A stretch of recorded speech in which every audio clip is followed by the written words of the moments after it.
mucking about with cars. Scott! So, Scott and Nat have been doing a lot of time on this at the moment, which is a Morris Minor project that we'll go into in more detail in another video. But essentially, to create a Morris Minor that is a reasonably modern driving experience, we're getting rid of all of the Morris Minor, designing on CAD and fabricating our own tubular backbone chassis, which in turn takes Mazda MX-5 front and rear subframes. It's a Mazda MX-5 gearbox, and we've used the Mazda MX-5 backbone to kind of dynamically tie together all of the front and rear end. And then we're using a crate Omex built Ford Zetec, 2 litre, 200 horsepower on individual throttle bodies and all the usual bits of kit, Omex ECU. So pretty exciting project, a lot of metal work, a lot of design work. So keeping Nat and Scott very busy on that one at the moment.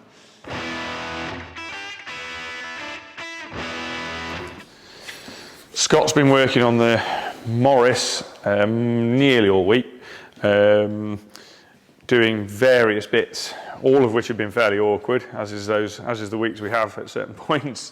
Working on the tubes for the front, which are going to carry the wing mounts. We had to do a bit of a change of design on the front suspension. What I'd hoped I was going to do, I can't do. I'd hoped I could do it using completely standard Mazda front strut units. I can't, or an aftermarket version thereof. I can't.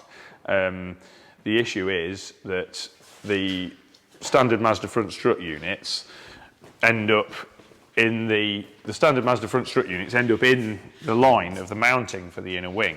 And much as I'd love to carry on with that route, I'm just creating too many problems for myself. So we decided that we're going to do away with that idea and use a different strut unit on the front, a coilover unit that I can mount slightly lower. Just alters the stroke very, very slightly, but it's more just that the bottom half of the shock is excessively long on the Mazda. And then we're going to then run tubes down which pick up the wing mounts and tie the suspension into those tubes. It'll make sense when it's done, but it's just complicated the front end slightly more than I'd hoped, that's all. So dealing with that, and also Scott's made the pedal box mounts, or finished making the pedal box mounts, got those in, finished capping off, made some capping sections for the ends of the original parts of the Morris where they were cut off to take the front end mounting rail tubes that come up each side. Got those to go in, and yeah, he's made the centre section for the bulkhead, but there's a question on that. We've got to put a reinforcing pressing in that, so it's not in the car at the moment because we're trying to work out exactly what we're going to do in terms of pressing that. I've made a press tool. We're not quite sure whether it looks right or not, so we're holding fire on doing that. We've done a little. We were trying to pick up on the Morris steering wheel centre. I made a little press tool to do it. We're slightly concerned. We're not sure whether that looks right or not. So we'll make a decision on that next week. So that's the panel's ready to go in. It's just got to have some sort of reinforcement stamped into it. So it's not a major job either way because we can make the press tools very quickly on the CNC plasma. So it's not really a problem. But we're batting that one down the road to next week.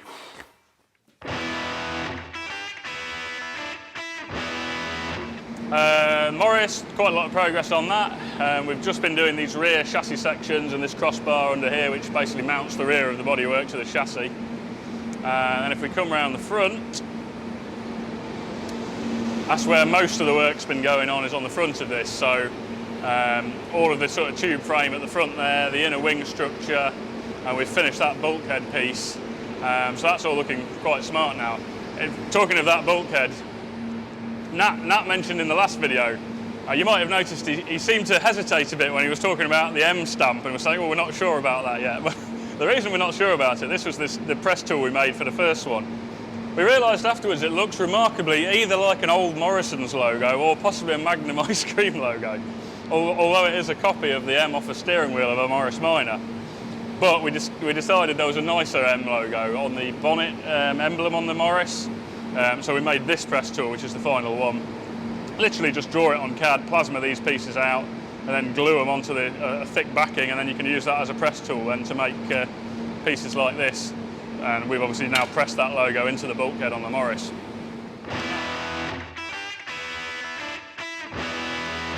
Onto the Morris. If I sneak round this way, because Scott's been making good progress this week in the back of the car. He shaped these sections up for finishing the rear chassis to inner wheel arch area.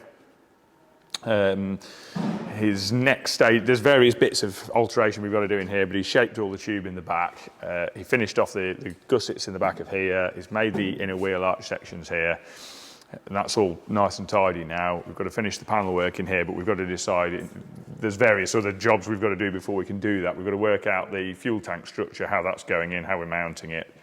I've got to add some reinforcement to the rear turrets, which I haven't designed yet. I've got to draw that up yet. And we've got to work out what we're doing in terms of the structure down here. There's various things we might want to incorporate, you know, exhaust clearances, things like that. So that's not been designed yet. That's still got to be done. So we've got the seat sat on a box, same box we had it on before, high-tech height adjustment equipment. The seat sat in the right place loosely. I'm going to verify that in a bit. And then with that sat there, we can work out exactly the relative heights of the floor and the bits the seat's got to mount onto, which we've got to make. With that done, then Scott can make those, and the other rail. Basically, the seat sits on two rails. One of them is going to be a significant reinforcer that also supports the floor.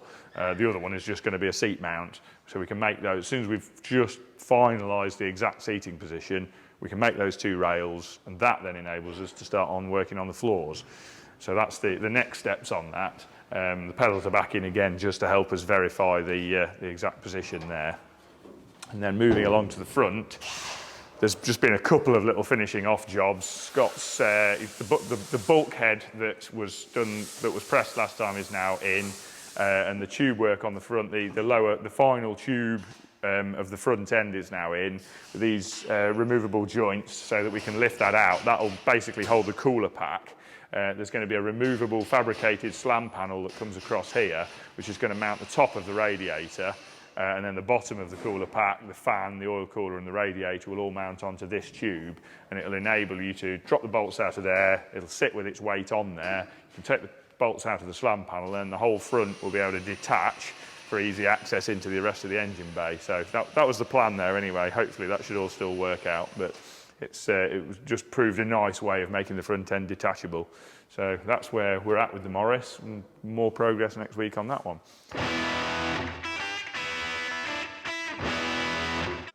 So the Morris, more progress on this. I think mostly what Scott's been working on was the sides of the bulkhead at the front, and he started on this sort of footwell / inner wing area. So there's like a flat footwell panel he's made in there, which has got beads rolled into it to stop it sort of drumming. And then there's a formed panel in this section here, which gives us the wheel clearance when it's on full bump and full lock. So he's just started that on the other side as well. And I think moving forward from there, we're then going to be doing the seat mounts. We're going to be doing an inner wing section along here. We've already done these damper mounts here, which have been cut on the top side to have the curved profile that we're intending to run along here on the inner wing panel.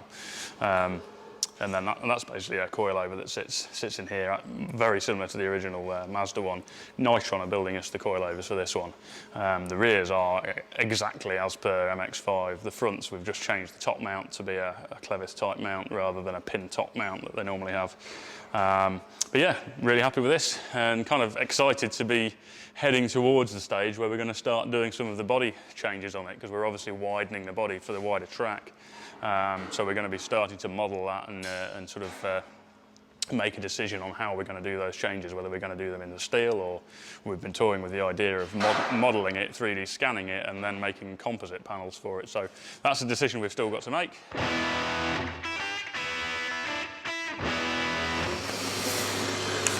Where shall I go here? I'll go around to the front. Morris.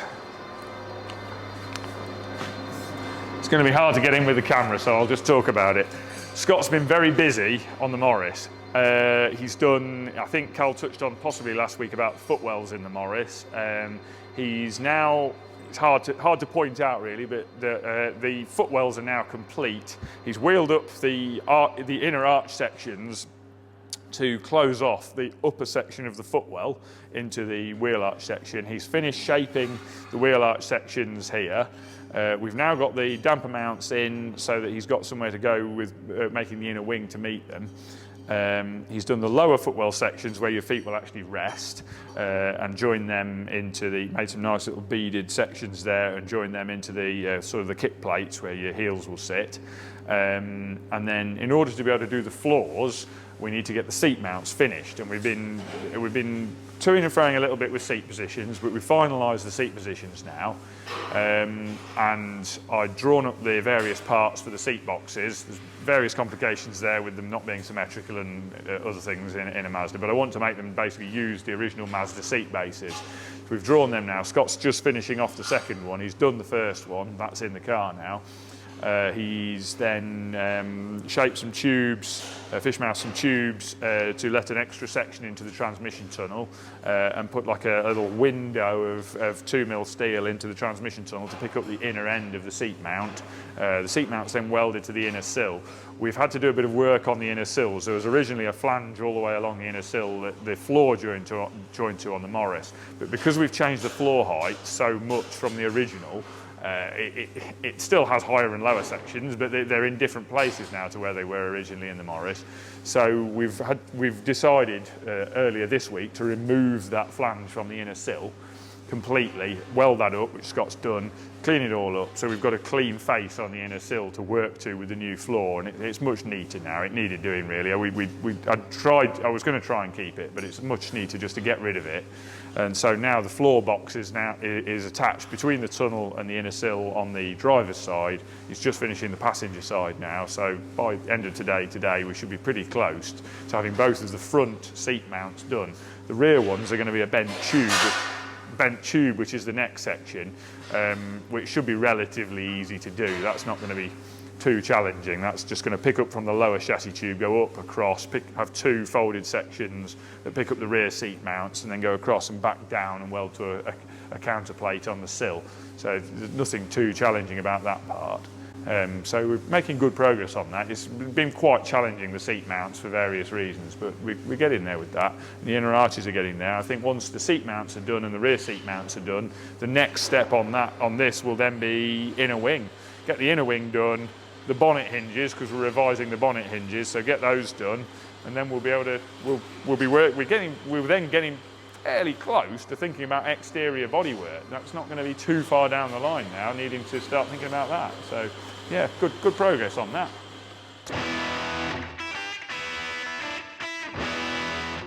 So, Morris Minor. Scott's been forging ahead with this, and we've done a lot since the last video. So, I think he was not even starting the floors last time, so he's done all of the floor pans now. The cross members that mount the seats, there's one at the back of the seat, one at the front, that's all done. We did a lot of bead rolling in the floor pans just to stiffen them up and stop them drumming. And seeing as we'd already made that press tool for the bulkhead, we pressed that Morris logo into the floors as well. Then we were working, I think it was earlier this week or end of last week, on the steering column mount. So we're using the MX5 basic column. That's all in place, so I'm happy with the driving position. This boss is actually a lot deeper than the boss that will eventually be on there, so the steering wheel's a bit further back than it will be in its current guise. I'm losing my voice. I've got a bit of a cold at the moment, so excuse me if my voice is a bit iffy. So that's all looking really good. Really happy with the driving position now. We've got the seat fully mounted and the column in, and we had the pedals in earlier, so it was nice to kind of verify that we were happy with that. And then Scott's moved on to the inner wings, which are taking shape pretty rapidly. So at the front here, he's now done the kind of infill sections that carry on that bulkhead down the side here and basically infill these sections right up to the nose here. So it's really looking good, that. We'll move on back to the Morris now, just to make your life really difficult. We'll head over here. Scott's been working on boot floor, various bits of the boot floor, but now on the actual centre section of the boot floor, which we've had to put a bulge in to clear the silencer. we've put another little, we've literally just stamped this, we've just put another little M in to match the one in the front bulkhead. This has been notched out, I'm going to sneeze, this has been notched out to clear the silencer. We've made a little mock-up silencer, which is somewhere hiding. Oh, it's in the back. Scott's made a little cardboard and wood silencer based on what the largest silencer that the largest silencer ends that Simpson exhausts have got the tooling for. So we've worked on that basis on the grounds that this is going to be the only silencer on the car. We're going to double pass it so we can hopefully get a fair amount of silencing out of it. But in order to make room for that, we needed a notch in the boot floor to allow us some height clearance without dropping the silencer too low to the floor. So that's all worked out really nicely. It's a nice little bit of fabrication. Scott's done a nice job of it. So yeah, that's all good. That's been going on there. And then on the front, I'll reverse my way around here. I've been working on wing, which we've got to a reasonable stage with now. It's certainly some way from a finished article, but we were trying to work out a way of widening the body without having to modify the door. Pardon me, I'm going to sneeze. No, I'm not going to sneeze. We didn't really want to have to modify the door. If we need to, we will. But if we modify the door, we're going to need to modify the door hinges as well, because of the way the door opens, the centre point of the hinges, the hinge point will need to be moved outboard. We don't really want to do that. And we also wanted to try and make the car, we wanted to try and build on the curves that a Morris Minor already has. It's very easy if you modify the width of a Morris to make it look very slab-sided and detract from the original look of the car. So we wanted to add sort of muscularity to the original curves, hence the way we've done this, but then brought it back into the original door line. This area here isn't right. There's more work needed there. This has got to be wire edge, so this lip is too big at the minute. That's going to be taken back in by about 15 millimetres for a wire edge. We're still not sure whether that's right. We're going to have to do it to know, really. We're short of doing a full clay model or a full mock-up, which would take as long as making the steel wing. We're not quite sure. So I'm going to get that area right and then wire edge it. Well, then basically wire edge it and see where we go. I can't do the finished wire edging until I've done the front section, because I've had to split the wing. I can't get enough crown on this front section. I haven't got the capacity to shrink enough. You need a much more powerful power shrinker really to get enough shrink on that section. So I've split it. We're going to split the wing there, and the front section down to this split line here will be a separate piece. I'll wheel that up separately, and then the air dam, there's going to be a bolted joint here, and then the air dam is going to come across and sandwich bolt up there. There'll be a sealer line joint there. Obviously, once we're happy with all this side, then I can take profiles off this side and mirror that to do the wing the other side. At the rear, we're going to split the wing down the original sort of shoulder line, this point, but on the rear wing, widen it there with a very slightly curved piece, which I'll wheel up, and then we're going to flare the sill into that wing on the back. So we've got a reasonable idea on the back, which is why we started with the front, because the front was the area where we were less sure of how we were going to tackle it. So that's the reason we've started with the front. I always like to start with the difficult bit, because then it feels nicer when you get to the easy bit. So yeah, we're doing well on that. Scott's also been finishing off a few bits inside the car on the transmission tunnel. Some bits that don't look particularly impressive, but are actually really quite difficult to do, which are the flare sections where the transmission tunnel flares out. He's been making a panel which welds along the centre line of the tube, so the templating's got to be very, very accurate, and it's on a compound curve. So it was quite tricky, really. I was originally weighing up doing those bits in composite. We're still not sure on the main transmission tunnel. I was thinking about doing them in composite. We're still not quite decided yet, so that's up in the air. But yeah, good progress. I'm just basically the next week and a half probably going to be wheeling stuff because I've got to finish this wing. There's probably another day of work to do in this wing before I can then finalise the front then do the front sections, get happy with that. If we're happy with that and we try the door on and we're happy with everything there, then it's mirroring it all to the other side, which is not a lot quicker than doing the initial stuff, to be honest. So yeah, so that's where we are with Morris. You might have noticed possibly that I'm looking even more dishevelled than normal. And that's because I've spent all morning, and will probably spend all the afternoon, sculpting filler basically and foam. So the reason I've been doing that is we've been doing some work on the Morris. So I think the last time we were just looking at shaping up that offside front wing. And we basically made a steel kind of rough mock-up of the wing shape we wanted, so that we could get the wheel right up in the arch at full bump and steer it each way and basically check all the wheel clearance. But in terms of actually setting the final shape of the arches, we wanted to mock it all up in foam first, basically, so we could then take profiles from the arches before we make the final ones. Now, we can't do the foam model and check the wheel clearance, because by the time you've got all that foam in there, you can't any longer get the wheel up into the arch. So it's kind of a twofold process the way we're going about this one, of doing the steel mock-up so we can check the wheel clearance, and then shaping the look we want cosmetically. So that's what I've been doing this morning, basically, and this is literally just insulation board. We've just stuck it on with expanding foam, and we did that yesterday, so it was gone hard by this morning. And then I've literally just spent the whole morning roughly sculpting the shapes, and I guess I might be 50% through, I don't know. I'm certainly approaching that, although you do tend to find with this sort of sculpting work that you feel like you've got 90% there in a matter of hours, and then it takes you days to get through the last 10%. But I'm really happy with how it's looking, so I'm going to carry on a bit of more filler work on the front. I haven't finished the very front of that wing because we need to mock up the very front part of the car where the sort of air dam comes around. This rear wing is getting there. I need to do a few more skims of fill around here. But yeah, it's very much just a modelling stage, so we'll model this until we're happy with the shape of it, and then once we're happy with it, we'll take profiles off it and make a book, and then we'll hammer form a steel panel the same shape. So I mean, the thing we've been aiming for with it is to try and make it not look radically modified. So although we're widening it by a substantial amount, I think we've probably widened it by 70 mil, something like that. It doesn't want to shout. It's that it's a widened Morris Minor. We want it to look almost like, if you didn't know what a Morris looked like, you'd think it always looked like this.